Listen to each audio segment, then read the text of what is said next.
더불어민주연합의 두 분 후보님들을 뵈러 왔습니다. 손소율 후보님과 최영순 후보님이십니다. 안녕하세요. 네, 안녕하세요. 예, 반갑습니다. 손 후보님 마이크 좀 잡아주십시오. 예, 손 후보님은 지금 순번 15번을 네, 딱 받으신 걸로 중간입니다. 알고 있고요. 예. 네.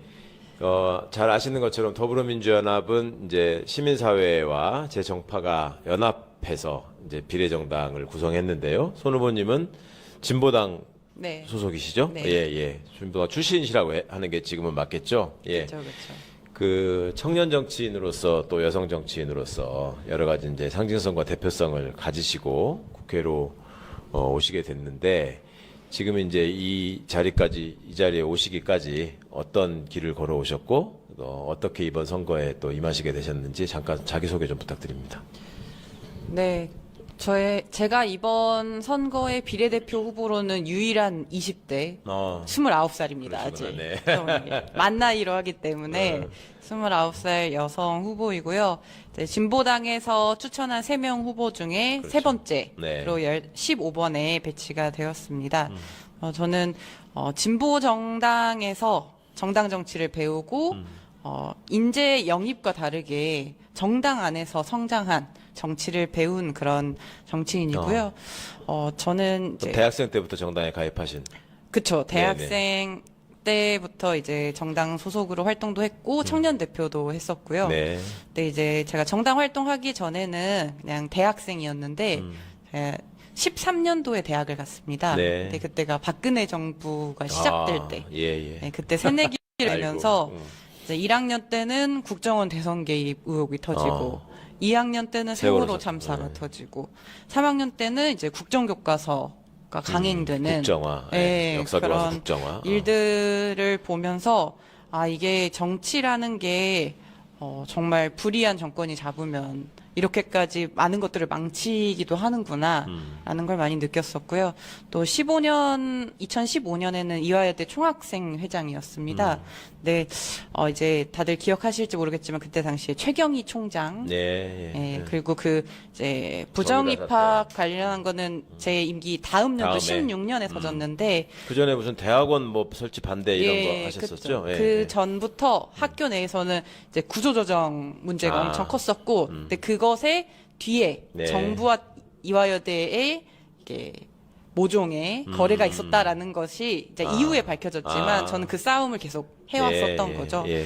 학교에서 이제 총장님 만나달라고 단식도 15일이나 하고 네네네. 농성을 하고 또 그런 와중에 학내에서 그런 분노의 여론이 컸을 때 박근혜 당시 대통령이 이화여대 방문을 해서 환영하지 않는다 우리 학생들은 예, 예. 이런 기자회견을 하면서 이제 아시게 되시는 분들도 이제 언론에 많이 보신 분들이 계시고요. 어쨌든 대학생 때부터 좀 불의한 거는 못 참고 좀 시원하게 행동으로 싸우고 그렇게 해왔습니다. 그래서 네. 진보 정치에 몸담고 지금 윤석열 정권 심판에서도 좀 앞장에 서서 싸우고자 이번에 출마를 했습니다. 예, 야, 윤석열 정부 떨리겠네요. 이렇게 지금 젊은 분이 내가 앞장서 싸우겠다라고 지금 말씀해 주십니다. 자, 어떠세요? 이제 진보 정치를 실천하고자 하는 청년 정치인의 입장에서 아까도 이제 소개하면서 말씀을 주셨지만 지금 이 윤석열 정권에서 벌어지고 있는 여러 모습들이 어떻게 받아들여지고 계시는지 모르겠어요. 네, 사실 저희 진보당의 강성희 의원 입틀막 예, 예. 사태가 이 정권의 좀 본성을 드러냈던 계기가 아닐까 싶은데요. 맞습니다. 예. 네, 정말 그런, 상징적인 사건이죠. 입법부의 국회의원을 대통령이 보는 와중에도 예. 이렇게 끌고 나가고 그리고 이제 마치 강 의원이 무언가 잘못했다는 위해를 갈 것처럼 거짓말까지 했잖아요. 가면서 근데 그 이후에도 또 우리 카이스트 학생이라든지 그렇죠. 그리고 윤석열 대통령의 이동 범위에 있으면 모두 다 거의 가로막고 예. 듣지 않고 예. 이렇게 독선의 모습을 너무 이제 보여주고 있다. 말씀하셨던 대로 국민은 정말 안중에 없고 예. 어떻게든 이 권한을 다 이용해서 권력을 장악하려고 하는 사실 권력을 국민들을 위해서 쓰는 게 아니라 사사로이 쓰고 있다. 그렇죠. 예, 이렇게 예. 보여지고요. 사실 진보 정당의 입장에서도 이제 민심이 윤석열 심판을 바라고 있기 때문에 또 단호한 민심이 있기 때문에 거기에 우리가 함께 하는 게 맞다. 연대 연합에 진보당이 몫을 하는 것이 맞다. 이렇게 사실 판단을 해서 여기까지 오게 됐습니다.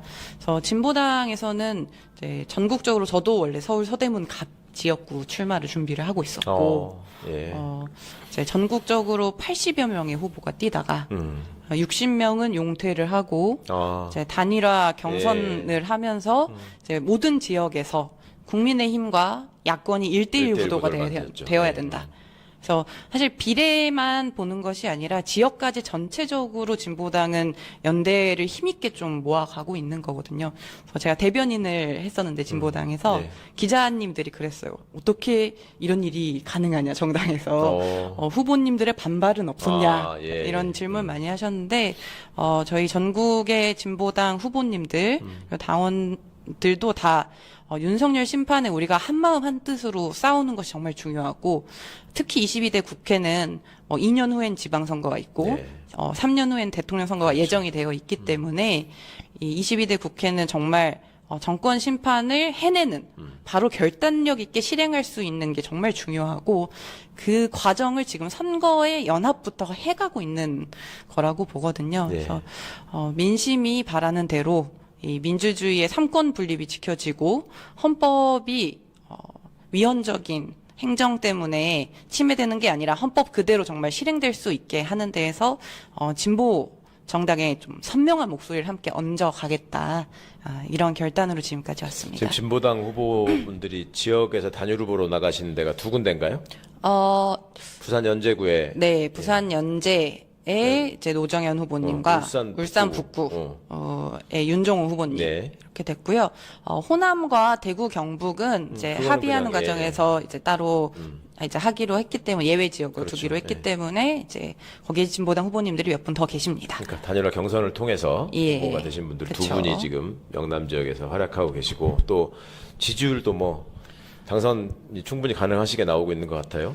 네, 울산 북구는 이제 이전부터도 이제 노동자들이 많이 계시고 그렇죠.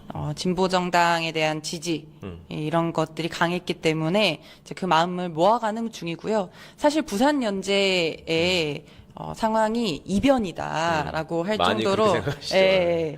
근데 지역 사정을 아시는 분들은 전혀 이면이 아니라고 말씀하시더라고요. 그렇죠. 예. 또 올해도록 이제 노정현 후보님은 구의원도 재선 구의원 네. 하셨고, 네, 지역에서 주민대회나 이런 걸 하면서 지역의 사안들을 많이 해결해 오신, 그러니까 네. 주민들은 많이 알고 계신, 그리고 또 이게 연예인 같은 면모가 있는 되게 네. 재밌는 분이세요. 네. 그래서 이제 또 속 시원하게 싸우기엔 노정현이 딱이다. 야. 이렇게 부산 주민들은 보고 계시기 때문에 네, 부산 연제가 이제 국회의원 선거에서 민주개혁 진영이 이제 하기에는 좀 쉽지 않은 곳이었거든요. 그랬었죠. 지금까지도. 근데 이 바람이 그러니까 뭐 진보당 노정현 이게 아니라 윤석열 정권 심판의 바람이 지금 남쪽에서부터 올라오고 있는 네, 거다. 네, 이렇게 보고 있습니다.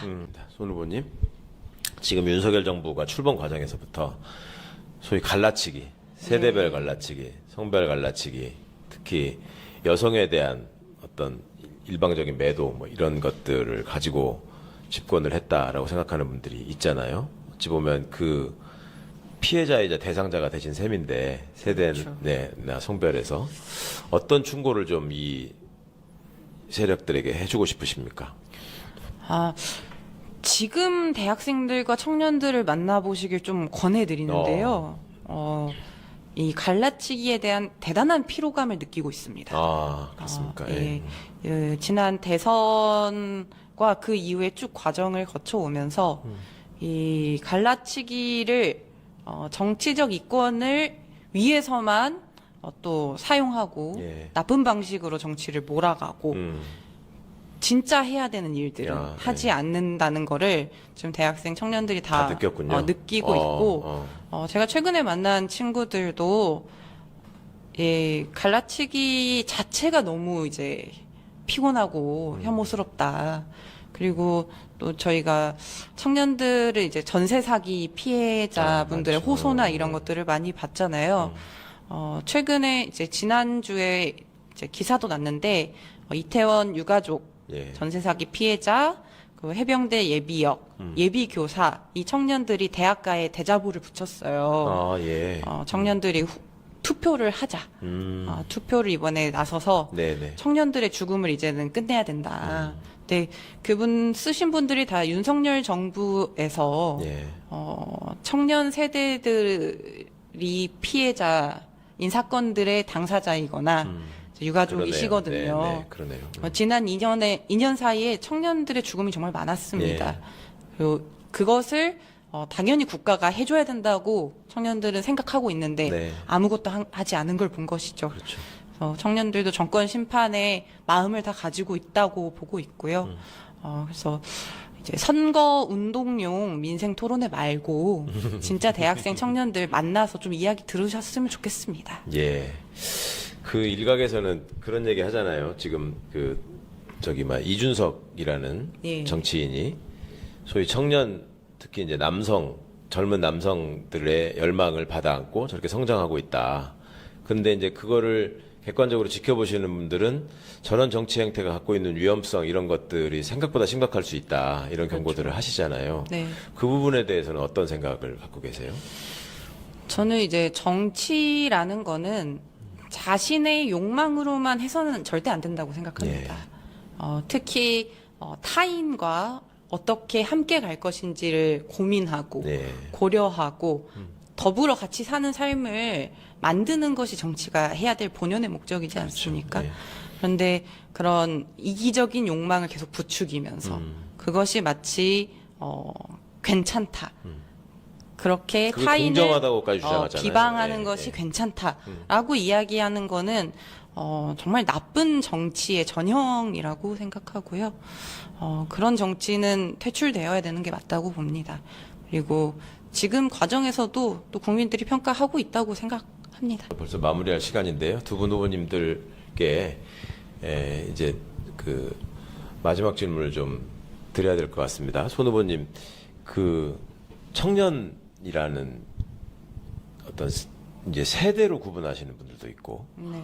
세대로 지금 나눌 일이 아니다. 그 청년이라는 이름으로 다 감춰져 버리고 있는 그 계급의 고착화, 그다음에 차별의 일상화 이런 것들을 극복해내는 게 더 시급하다.